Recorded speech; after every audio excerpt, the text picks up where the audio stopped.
창세기 7장 13절에서 22절. 곧 그날에 노아와 그의 아들 셈, 함, 야벳과 노아의 아내와 세 며느리가 다 방주로 들어갔고 그들과 모든 짐승들이 그 종류대로, 모든 가축이 그 종류대로, 땅에 기는 모든 것이 그 종류대로, 모든 새가 그 종류대로, 무릇 생명의 기운이 있는 육체가 둘씩 노아에게 나와 방주로 들어갔으니 들어간 것들은 모든 것의 암수라. 하나님이 그에게 명령하신 대로 들어가매 여호와께서 그를 들어보내시고 문을 닫으시니라. 홍수가 나서 40일 동안 계속된지라. 물이 많아져서 방주가 땅에서 떠올랐고 물이 더 많아져서 땅에 넘침에 방주가 물 위에 떠다녔으며 물이 땅에 더욱 넘침에 천하의 높은 산이 다 잠겼더니 물이 불어서 50규빗이나 오르니 산들이 15규빗이나 오르니 산들이 잠긴지라. 땅 위에 움직이는 생물이 다 죽었으니 곧 새와 가축과 들짐승과 땅에 기는 모든 것과 모든 사람들이라. 육지에 있는 그 코에 생명의 기운의 숨이 있는 것은 다 죽었더라. 아멘. 네, 성도 여러분 평안하시죠? 오늘은 또 주일이고요, 설 연휴 주간입니다. 1년에 한 번씩 설날인데요, 떡국도 먹고 나이도 먹고 좋은 면도 있지만 또 나이 든 사람들은 점점 슬퍼지기도 하는 그런 날이기도 하죠. 아무튼 간에 성도들 가정에 은혜와 축복이 있으시기를 바랍니다. 오늘은 큰 풍파가 일어날 때 그런 주제를 가지고 말씀을 생각하려고 합니다. 은혜 받으시기를 바랍니다. 노아 홍수는 노아의 600살 되던 해에 2월 10일부터 시작이 됩니다. 물론 120년 동안 만들었으니까 노아가 480살부터 방주를 지은 거예요. 일주일 후인 2월 17일 날 비가 오기 시작을 합니다. 7장 11절에 나와요. 40일 후엔 3월 27일에 방주가 떠올랐고요, 천하의 높은 산이 다 덮였습니다. 오늘 19절에 제일 높은 산에서 15규빗이 더 올라갔어요. 그러니까 전 지구가 물로 가득 찬 거죠. 150일간 물 위에 떠 있었습니다. 7장 24절. 150일 후인 7월 17일부터 물이 줄어들기 시작했고 방주는 아라랏산에 머무릅니다. 아라랏산은 터키에 있어요. 8장 4절. 10월 1일에 물이 줄어들어서 다른 산봉우리가 보이기 시작했습니다. 8장 15절. 그리고 산이 보인 후에 40일 후에 노아가 까마귀 한 마리를 내보냈어요. 그런데 돌아오질 않았어요. 배은망덕한 새다, 사람들이 그렇게 말해요. 다시 14일 후에 비둘기를 보냈더니 감람나무 새 이파리 하나를 물고 왔어요. 보은하는 새다, 사람들이 그렇게 말해요. 8장 11절. 1년이 지났고요, 601년 1월 1일, 그러니까 노아가 배 안에 꼬박 1년을 있었던 거죠. 물이 걷히기 시작했고 해면이 정상으로 돌아왔고요, 다시 2달이 지나서 601년 2월 17일 땅이 말랐다. 8장 14절에. 그러니까 비가 오기 시작해서 1년 꼬박 지난, 그리고 거의 2달 정도 노아는 배 안에 있었고 지면에 물이 가득 찼던 거죠. 그래서 이제 땅이 말랐다는 걸 알고 노아가 가족과 함께 방주에서 나와요. 8장 18절입니다. 자, 실제로 비가 내린 기간은 40일, 땅 위에 물이 창궐한 기간은 9개월 13일, 방주에 있은 기간은 1년하고도 약 2달, 그렇게 배 안에 노아가 있었습니다. 이 기간에 코로 숨을 쉬는 모든 가축과 생명체는 다 죽었습니다. 엄청난 저주와 죽음이 이 지상에 임했던 것이죠. 유일하게 구원을 받은 장소는 방주였고 구원을 받은 가족은 노아의 식구였죠. 이 방주 안에서 노아의 가족은 아무런 근심 걱정 없이 잘 지냈습니다. 비참한 멸망이 이 땅 위를 지배하고 휩쓸고 갈 때에, 엄청난 홍수와 파도가 일어날 때 노아 가족은 평안하게 살아났죠. 놀라운 일 아니에요? 기적 중에 기적이죠. 우리나라는 장마철이 있죠. 동아시아 지역에만 있는 기후 현상입니다. 우리나라 장마가 끝나고 나면 1년에 2~3차례, 길게는 많게는 5번 이상 태풍이 올라오는 경우도 더러 있죠. 이 태풍은요, 엄청난 육지와 바다에 피해를 주죠. 뭐 대표적인 그 태풍이 있다면 1960년대 사라오 태풍, 기관망이 엉망이던 그때 엄청난 피해를 봤고요. 여러분 매미라든가 이런 것도 근래에 일어난 큰 태풍이죠. 다른 말로는 큰 풍파라고도 말할 수가 있죠. 항해하는 선박은 항구로 안전하게 대피해야 되고요. 피하지 못하면 그 배는 좌초되거나 파손되죠. 우리가 살아가는 이 세상에도 이런 풍파가 일어나요. 풍파, 바람풍, 또 흔들릴 파, 파도를 말할 때는 파. 이게 태풍에서도 일어나지만은 우리 삶에 일어나는 크고 작은 문제를 우리가 풍파다 그렇게 칭합니다. 개인과 가정과 사회, 국가에 큰 풍파가 일어나는 경우도 있고요. 교회에도 큰 풍파가 일어나는 경우들도 있습니다. 자, 이런 큰 풍파를 만날 때 어떻게 해야 되는가 하는 거죠. 코로나19는 지구상에 닥친 큰 풍파입니다. 우리 대한민국에 닥친 큰 풍파입니다. 우리 각자와 개인의 삶의 큰 풍파로 지금 2년 만이요 3년째 작용하고 있죠. 이런 큰 풍파가 있을 때 어떻게 우리가 대처해야 하느냐 이 말입니다. 이 노아가 배 안에 있었지만은 비가 쏟아지며 엄청난 풍파가 일어났단 말이에요. 그 풍파를 이긴 방법과 또 대처하는 기술이 무엇이냐, 원리가 무엇이냐, 이런 것들을 우리가 한번 찾아보자 이런 얘기입니다. 첫 번째입니다. 문을 단단히 걸어 잠가야 됩니다. 7장 16절 들어간 것들은 모두 것에 암소라. 하나님이 그에게 명하신 대로 들어가매 여호와께서 그를 들여보내고 문을 닫으시니라. 문을 닫았어요. 문을 닫는다는 것은 안에 있는 것은 들어나가지 못하고 밖에 있는 것은 들어가지 못하게 하는, 특별히 이 배 안에 있는 것들이 나오면 죽지요. 또 밖에 있는 이 파도가, 큰 물결이, 큰 바람이 들어가면 그 배 안은 물로 차게 되겠죠. 그래서 이 바깥과 안에 가로막이 중간에 있는 것이 문이지요. 노아의 가족 짐승들 다 들어갔어요. 하나님이 그 문을 열지 못하도록 밖에서 딱 잠가버린, 어떤 것도 어느 누구도 그 방주에 들어가지 못하게 했죠. 열지도 못하게 했죠. 그래서 노아의 가족과 하나님 보는 모든 짐승 가축은 배 안에서 약 1년 2개월 동안 꼼짝도 하지 않고 있었던 것이죠. 그래서 살아난 거예요. 만약에 홍수와 파도가 너무 두려워서 문을 조금이라도 열었다면 그 배 안의 것들은 다 멸망을 하고 말았을 거예요. 우리의 삶에 큰 풍파가 일어난다고 해서 말씀드렸죠. 시험, 환난, 어려운 문제가 밀려올 때가 있습니다. 이럴 때 우리가 어떻게 해야 됩니까? 마음의 문을 꽁꽁 닫아 걸어야 됩니다. 안으로 문빗장을 탁 치고 내 마음에 외부의 것이 들어오지 못하게 해야 내가 그걸 이길 수가 있습니다. 이를테면 불안이 내 마음속에 들어오지 못하게 해야 됩니다. 두려움이 내 마음속에 들어오지 못하게 해야 합니다. 절망이 내 마음속에 들어오지 못하게 해야 됩니다. 맞아요. 우리의 삶에 이런 어떤 문제보다도 그 문제를 대하는 우리의 마음이 더 중요하다 이 말이죠. 두려움, 걱정, 근심, 좌절, 낙심, 절망, 이런 것들은요 문제를 점점 키워요. 그리고 그 문제보다는 내가 대처하는 이런 염려와 근심 때문에 내가 죽어요. 중요한 원리입니다. 그러므로 우리는 이 문제가 내 안으로 들어오지 못하도록 하는 것이죠. 본문의 주인공 노아의 이름의 뜻은 평안과 위로라. 참 이름이 좋아요. 큰 의미가 있어요.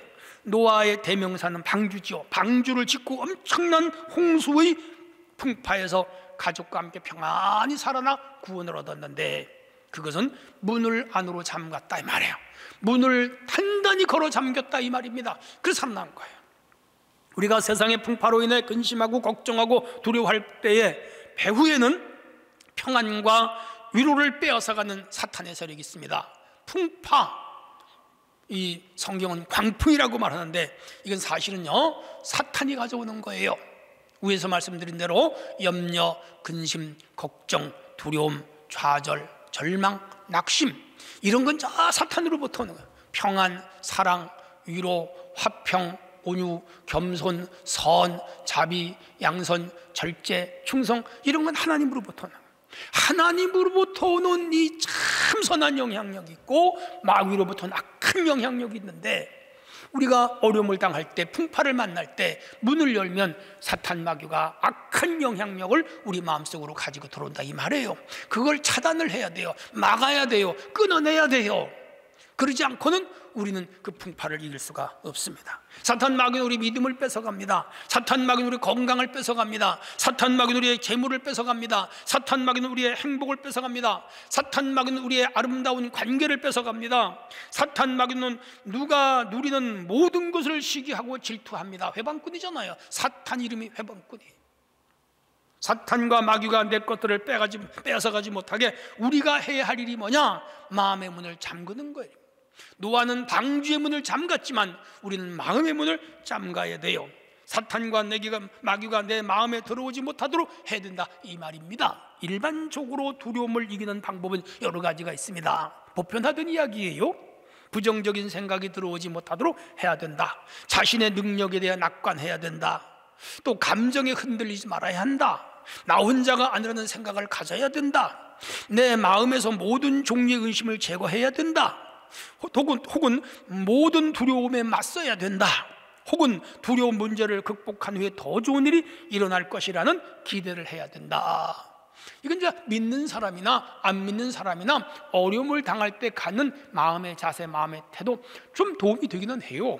그러나 우리 기독교 성경에서 말하는 근본적인 원리는 아닙니다. 솔직히 코로나19는 두렵죠? 지금 전 국민 아니 인류가 이 코로나 풍랑 앞에 노출되어 있습니다. 수많은 사람이 지금도 죽어나가고 있는 거예요. 야, 아픈 일이죠. 수많은 사람이 확진 판정을 받고 두려워서 떨고 있잖아요. 하지만 이 풍랑도 저는 사라질 것이라고 믿고 있고요. 또한 이러한 이 어려움이 몇 년 후 혹은 수십 년 후에는 하나의 추억이 될 수도 있다고 생각을 합니다. 그러나 지금 당장 우리가 해야 할 일은 믿음으로 맞서는 것이죠. 성경은 큰 풍파를 당할 때 우리에게 어떻게 하라고 말씀을 할까요? 있어요. 첫째는 말씀을 붙잡아라 그럽니다. 큰 어려움, 비단 코로나가 아니고 다른 어려움이 내 가정과 나에게 밀어 닥칠 때에 우리는 말씀을 붙잡아야 된다 이 말이에요. 의를 아는 자들아, 마음에 내 율법이 있는 백성들아, 너희는 내게 듣고 그들의 비방을 두려워하지 말라. 그들의 비방에 놀라지 말라. 하나님 말씀이 내가 너를 지켜준다, 붙잡아준다. 그러므로 어떠한 두려움이나 외부로부터 오는 공격을 두려워하지 말라 그 말이죠. 두 번째가 하나님을 의지하라 그랬습니다. 내가 두려워하는 날에는 내가 주를 의지하리다. 시편 56편 6절 아니 3절. 그래서 이 시인은 수많은 두려움 앞에 뭐죠? 하나님을 의지했어요. 왜? 그 풍파보다 세상의 환경보다 하나님이 크시니까 하나님이 나를 돕는다 믿었죠. 이게 믿음이에요. 그 다음 믿음을 굳게 하라 그랬어요. 두려워 말라. 내가 너와 함께함이라. 놀라지 말라. 내가 내 하나님이 됨이라. 내가 너를 굳세게 하리라. 참으로 나의 나를 의로운 오른손으로 너를 붙들이라. 참으로 너를 도와주리라. 이사야 41장 10절 잘 아는 구절이잖아요. 하나님이 붙잡아 주신대요. 오른손으로 붙잡아 주신다는 거예요. 두려워하지 말라. 나는 내 하나님이 된다. 든든하잖아요. 이 말씀만 들어도 힘이 되잖아요. 성도 여러분, 큰 풍파가 오더라도 두려워하지 마세요. 하나님이 여러분과 우리를 붙잡아 주심을 믿으시기를 바랍니다. 노아 홍수 때 배 밖에는 우리가 상상할 수 없는 파도가 일어나 풍우대작. 야, 이런 상황을 노아의 가족이 목격했다면 두려움과 공포에 떨다 죽었을 거예요. 질식했을 거예요. 그런데 문을 탁 잠가버려서 문 밖에 걸 하나도 안 봤다 이 말이에요. 사람이 죽어가고 가축이 떠내려가고 산이 무너지고 비가 쏟아지고 파도가 출렁이고 하나도 안 봤어. 보지 말아야 돼. 왜? 문을 잠가버렸으니까. 그리고 오로지 하나님만 향하여 눈을 떴죠. 승리한 비결입니다. 큰 풍파가 일어날 때 여러분 마음의 문을 잠그세요. 이게 신앙이에요. 외부의 요소가 들어오지 못하게 해야 돼. 이게 신앙이에요. 오직 내 마음에 내주하시는 성령 하나님하고만 교통을 해야 됩니다. 그럴 때 하나님께서 반드시 풍랑을 이기도록 해주실 줄로 믿습니다. 어려울 때일수록 성경을 읽고, 어려울 때일수록 교회 앞에 나와 예배드리고, 어려울 때일수록 찬송을 더 많이 듣고, 다양한 성경적이고 기독교적이고 그리고 영적인 요소들을 가까이 하고, 그렇게 하면 이 어려운 풍파를 능히 이길 수 있을 줄로 믿습니다. 하나님의 은혜가 여러분이 임하시기를 바랍니다. 두 번째 주제예요. 기도의 창으로 하나님을 향해야 됩니다. 16절이에요. 거기에 창을 내되 위에서부터 한 규빗에 내고 그 문은 옆으로 내고 상중하 3층으로 할지니라. 배를 1층, 2층, 3층으로 쳐서 그 구조를 하나님께서 다 설계도로 제작하도록 하셨어요. 혹자는 말하기를 인간의 구조를 나타낸다, 그렇게 말하는 분이 있는데 일리가 있어요. 1층은 육적인 인간을 말하고 2층은 혼적인, 즉 정신적인 측면의 인간을 말하고 3층은 영적인 인간을 말한다. 키엘케고르는 심미적인 존재, 윤리적인 존재, 종교적인 존재 그렇게 말했죠. 그리고 바울은 데살로니가전서 5장 23절에서 영과 혼과 몸이 그렇게 말을 했습니다. 그래서 장로교는 물론 이분서를 말하긴 하지만은 들여다보면 이 육체적인 인간과 이성적인 존재, 인간과 영적인 인간으로 구분되는 것 맞아요. 여기서 그거 말하려고 하는 건 아니고요. 노아는 3층에 아마 탔던 것 같아요. 그리고 문을 맨 꼭대기, 이 배의 지붕이 있단 말이에요. 거기에서 1규빗 50cm 아래 창문을 내도록 했습니다. 혹자는 말하기를 1층과 2층은 창문이 없었다 그래요.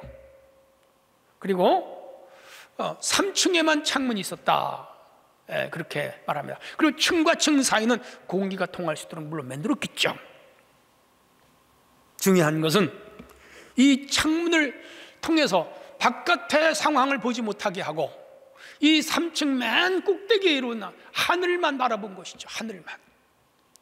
흘러가는 구름, 쨍쨍한 햇빛, 그런 것도 많은데 특별히 하늘을 의미한다는 것은 뭘 의미하죠? 하나님을 의미한다, 그런 의미예요.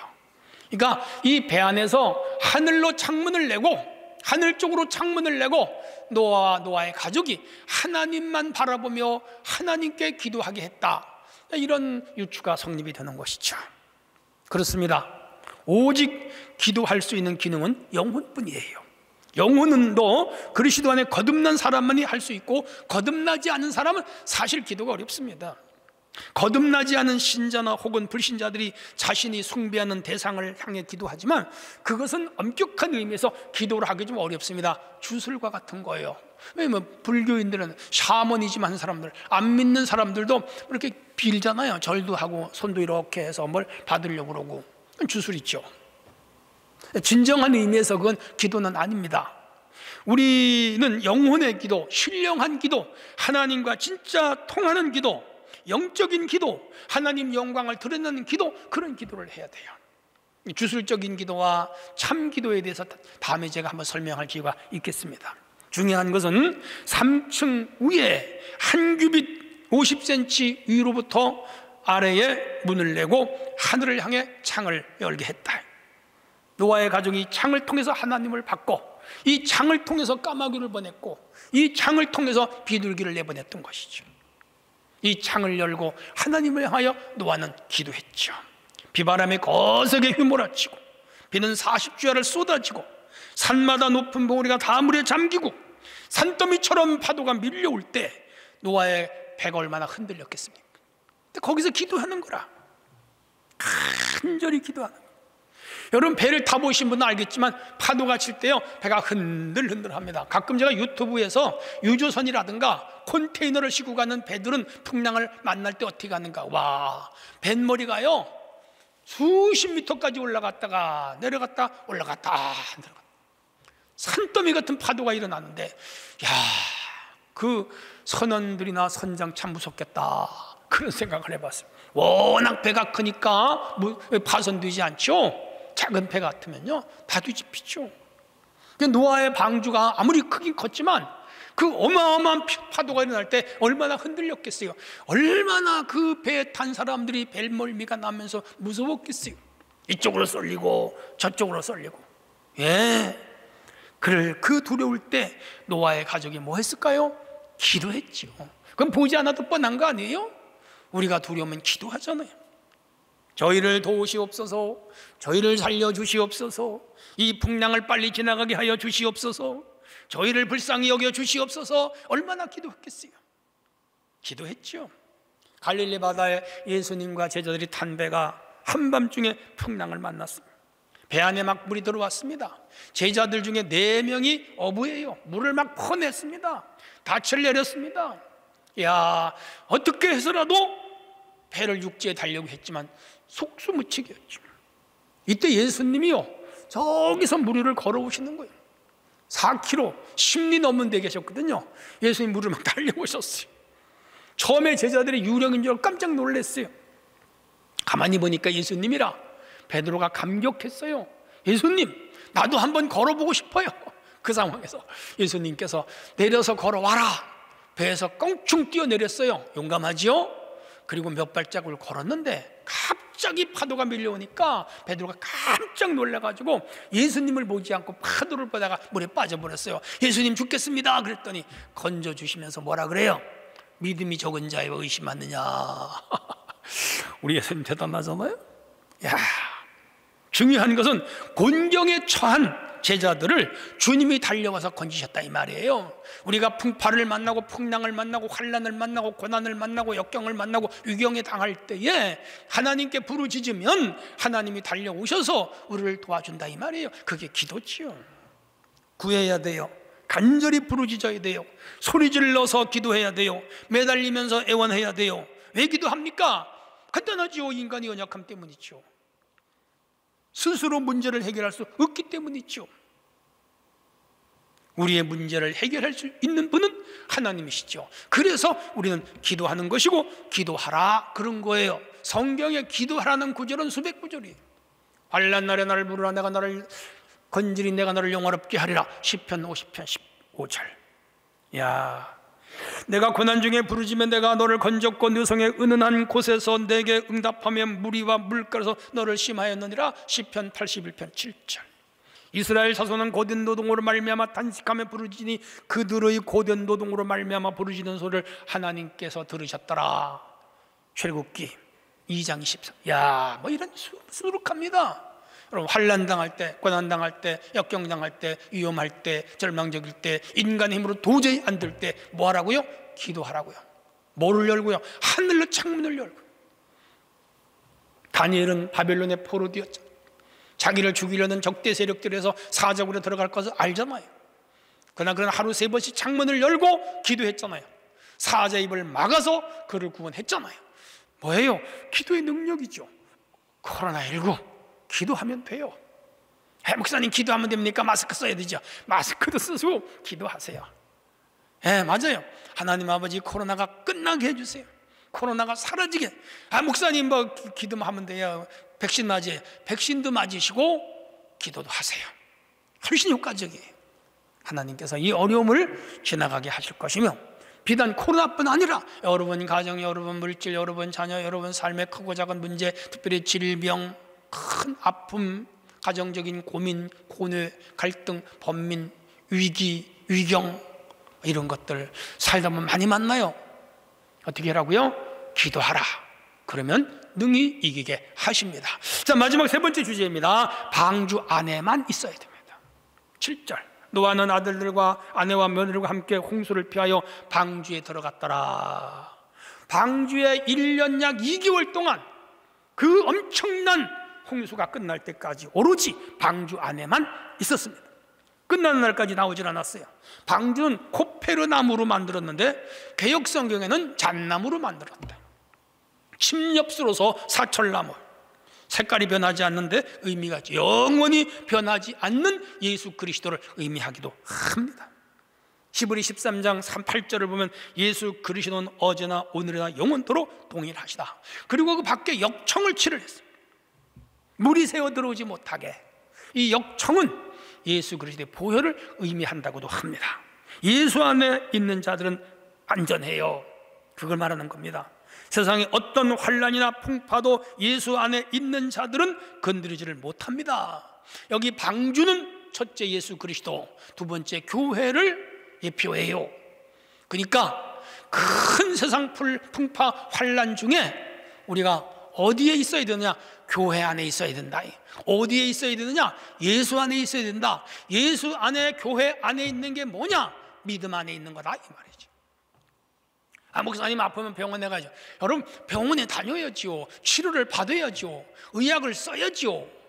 과학을 이용해야죠. 그러나 믿음 안에서 그걸 하라 이 말이에요. 목사님 어려운 일을 만나면 법원에 가든지 전문가를 만나요. 전문가 만나야죠. 법적인 문제는 소송도 하고 뭐 해야죠. 예수 안에서 해라 이 말이에요. 세상 것만 의지하고 예수 필요 없다, 그건 끝나는 거예요. 모든 것을 하되 예수 안에서 하는 게 예수 안에 있는 거예요. 방주 안에 있는 거예요. 배 안에 있는 거예요. 그런 믿음으로 살아가야 됩니다. 내 안에 거하라, 나도 너희 안에 거하리라. 너희가 내 안에 거하고 내 말이 너희 안에 거하면 무엇이든지 원한 대로 구하라. 그럼 이루라. 여기 말씀하시잖아요. 요한복음 15장 4절로 7절. 수고하고 무거운 짐진 자들아 다 내게로 오라, 내가 너를 쉬게 하리라. 마태복음 11장 28절 말씀하시잖아요. 이 세상에 안전지대는 없어요. 모든 것이 불안해요. 건강 문제도 불안하고, 정치 문제도 불안하고, 경제 문제도 불안하고, 국제 정세도 불안해요. 지금 우크라이나, 러시아가 치려고 그러잖아요. 여기 코카소스 삼국이라든지 이쪽에 있는 나라들이 다 나토에 들어갔어요. 그랬더니 우크라이나도 우리 나토에 들어가겠다, 유럽의 보호를 받는 거잖아요. 그랬더니 러시아가 뿔이 났어요. 이 나라를 침공하려고 그러니까 미국과 이쪽 나토 동맹국 유럽 나라들이 들고 일어났죠. 러시아가 10만 대군을 이끌고 왔지만 쉽게 침공을 못하죠. 국제전이 벌어지니까. 일촉즉발의 전운이 지금 감들고 텔레비전에서 자주 나오잖아요. 여러분, 우리의 삶에는 이런 풍파가 늘 있어요. 그런데 예수 안에 있어야 이런 풍파를 이길 수 있다 이거죠. 코로나19로 인해서 그 병 자체도 문제지만 여러분, 직장, 사업, 가게 다 어렵잖아요. 위기잖아요. 우리가 세상에 살아가는데 사실 따지고 보면요, 내가 나를 의지해서도 안 되고요, 그리고 이 세상에 의지할 건 없어요. 뭐 남편도 의지하고, 아내도 의지하고, 자식도 의지하고, 부모도 의지하지만 거기도 한계가 있어요. 뭐 그들이 신이에요? 해결 못 해주는 건 못 해주는 거예요. 돈이 나한테 되나? 아니에요. 돈으로 해결될 수 있는 게 있지만 돈으로도 안 되는 게 너무 많아요. 권력? 친구? 아니에요.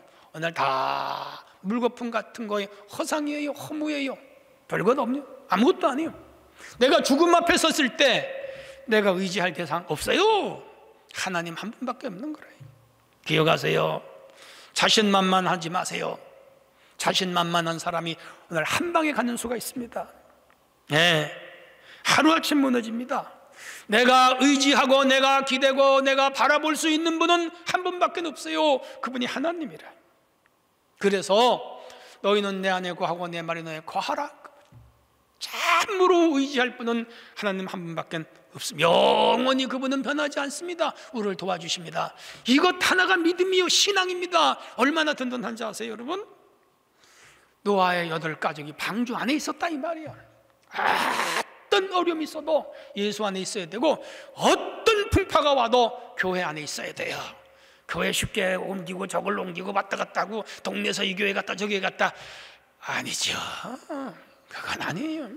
참으로 하나님이 내게 정해주신 이 교회 안에 머무르는 신앙이 귀한 신앙이고, 그 믿음이 귀한 믿음이에요.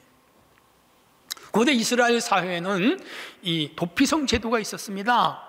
이스라엘이 가나안 땅에 들어와서 요단강을 중심으로 동쪽에 3개, 서쪽에 3개 살다 보면 사람이 실수하여 사람을 죽이잖아요. 그걸 오살이라 그럽니다. 고의적으로 죽였을 경우에는 동형보복법이라는 게 있어 똑같이 죽이는 율법은 무서워요. 그러나 나무를 베다가 자칫해서 나무에 맞아 사람이 죽거나, 내가 쟁기를 이렇게 던지는데 실수로 잘못 던져서 옆에 있는 사람이 맞아 죽었을 경우에는 고의가 아닌 비고의잖아요. 이럴 경우에 동형보복법에서 저 사람이 나를 죽이면 맞아 죽는 거라 억울하잖아요. 그래서 그 길로 도망을 가야 되는 거라. 어디로? 도피성으로. 도피성으로 가는 길은요, 길을 잘 닦아놓게 있어요. 이정표를 자주 세워놔서 길을 몰라서 헤매다가 자기를 죽이려고는 쫓아와서 어떤 사람이 죽이면 안 되잖아요. 그래서 길을 넓히고 이정표를 놓고 그 이제 도피성 안으로 들어가서 제사장에게 구하는 걸, 내가 이렇게 해서 사람을 죽였습니다, 근데 그건 실수였습니다, 그런 재판을 해 그 안에서. 그래서 고의적인 게 아닌 실수로 죽인 게 판명이 나면 그 사람은 도피성 안에서 살아요. 그리고 자기를 보복하려고 했던 사람이 죽고 난 후에는 그 도피성을 나가서 자유로운 삶을 살 수가 있게 되었죠. 합리적이었죠. 예, 이것은 무엇을 의미하냐? 여기서 도피성도 예수님이에요. 우리가 세상에서 이런 죄 저런 죄를 다 질 수 있는데 도피성 되시는 예수님 안으로 숨어 들어오기만 하면 제사장이신 예수님은 우리를 품어주는 거로. 세상 사람은 손가락질을 하고 모욕을 하고 미워하고 침을 뱉고 돌아서고 반교를 하고 관계를 끊어버리고 매도를 하고 흉을 보고 비판을 하고, 야, 인간 세상은 더러워요, 추해요. 그런데 우리 주님은요 그렇지 않아요. 다 받아줘. 이 지구상의 강이 얼마 남았고 냇물이 얼마 남았겠어요? 오염된 그 더러운 물이 다 바다로 들어가는데, 바다 한가운데 들어가면요 그 구정물, 그 썩은 물이요 정화가 되어가지고 여전히 새파란 파도물이 드는 거라, 바닷물이. 우리 예수님이 그런 분이에요. 죄인들이 다 와도 받아주시고 사여주는, 그게 우리 주님 품이에요. 그분으로 들어가야 돼요. 그분 안에 있어야 돼요. 이게 신앙이다, 이 말입니다. 그래요 우리가 이 세상을 살면서 갖가지 절망감에 빠지고 삶의 의미를 잃고 방황을 하고 또 삶에 힘들고 어려운 문제들이 많은데, 이럴 때일수록 주님 안에 있어야 돼요. 주님께 맡겨야 돼요. 주님을 찾아야 돼요. 주님 앞에 나와야 돼요. 더 열심히 교회에 나와야 돼요. 더 열심히 믿음 생활을 해야 돼요. 그래야 하나님이 도와주신다, 이 말입니다. 자, 이제 서서히 말씀을 맺어가도록 하겠습니다. 오늘도 이 사탄 마귀는 끊임없이 우리를 풍랑으로 공격을 합니다. 질병으로, 실패로, 좌절로, 낭망으로, 낙심으로, 갖가지 재앙으로, 여러 가지 사고로 우리를 괴롭혀요. 이럴 때 우리가 살아남는 길은 뭐예요? 예수님 안에 있어야 되는 것이죠. 방황하지 말고 두려워하지 말고 오직 예수 한 분을 의지하시면 됩니다. 그러하면 우리의 영혼이 안전하고 우리의 삶이 안전합니다. 세상을 다 사는 그날까지, 천국에 가는 그날까지 예수 안에만 사는 성도가 돼야 됩니다. 결론이에요. 큰 풍파가 일어날 때 마음의 문을 단단히 걸어 잠기시고 소극적인 마음, 부정적인 마음, 또 근심, 염려, 걱정, 고뇌, 갈등, 번민, 이런 게 절대로 들어오지 못하게 해야 돼요. 오히려 긍정하는 마음, 그리고 하나님 의지하는 마음으로 채워져야 돼요. 기도의 창을 열고 항상 하나님을 바라봐야 돼요. 그리고 힘써 기도해야 돼요. 더 나아가 예수 안에 거해야 돼요. 교회 안에 거해야 돼요. 믿음 안에 거해야 돼요. 그러면 모든 삶의 문제들을 해결하시고 그 무서운 홍수 풍파에도 우리를 구원하셔서 새 역사를 창조하고 새 세상을 열어가며 새 땅에서 사는 은혜가 임할 것입니다. 하나님의 은혜가 여러분이 있으시기를 바랍니다.